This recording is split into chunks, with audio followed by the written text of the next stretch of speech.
కుక్కర్‌లా meal maker pulao ఎప్పుడైనా try చేసిర్రా? Try చేయకపోతే కంపల్సరీ రెసిపీ చూసి ఒకసారి ట్రై చేయండి. టేస్ట్ అయితే నెక్స్ట్ లెవెల్ ఉంటది. దీని ముందు నాకు తెలిసి ఏ బిర్యానీ కూడా పనికియదు. అంత కమ్మ ఉంటది. తిన్న కొద్దీ తినాలనిపిస్తది. ఇప్పుడు ఎట్లా చేసుకోవాలో నేను చూపిస్తా దీన్ని. ఫస్ట్ వేడి వాటర్‌లా మిల్ మేకర్‌ని నానబెట్టుకోవాలి. నానబెట్టుకున్న తర్వాత పొయ్యి మీద కుక్కర్ పెట్టుకొని దాంట్లోనే తగినంత ఆయిల్ పోసుకోవాలి. ఆయిల్ కొంచెం ఎక్కువనే పడుతుంది, ఎక్కువ పోసుకోండి. దీంట్లో ఇప్పుడు సాజీరా మసాలా వేసుకోవాలి. తర్వాత పచ్చిమిర్చి, సన్నగా కట్ చేసుకున్న ఉల్లిపాయ ముక్కలు, అల్లం వెల్లుల్లి పేస్ట్ వేసి పచ్చివాసన పోయేంత వరకు మంచిగా ఫ్రై చేసుకోవాలి. ఇప్పుడు దీంట్లోనే టమాటా ముక్కలు సన్నగా కట్ చేసుకున్నాయి, కొత్తిమీర, పుదీనా, కరివేపాకు, పసుపు, కారం మీ టేస్ట్కి తగ్గట్టు వేసుకోండి. తగినంత సాల్ట్ వేసుకొని ధనియాల పొడి వేసుకోవాలి.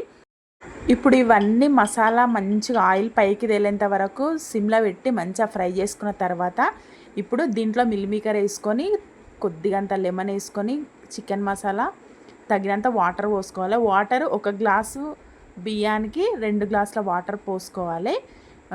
అరగంట సేపు నానబెట్టుకున్న బియ్యం దీంట్లో వేసేసుకొని మళ్ళీ సాల్ట్ సరిపోకపోతే ఒకసారి సాల్ట్ చెక్ చేసుకొని కుక్కర్ మూత పెట్టేసుకొని 2 విజిల్స్ వస్తే సరిపోతుంది. చూడండి ఎంత బాగా వచ్చిందో, అసలు పొడి పొడిగా వేడిగా తింటే సూపర్ టేస్ట్ అసలు.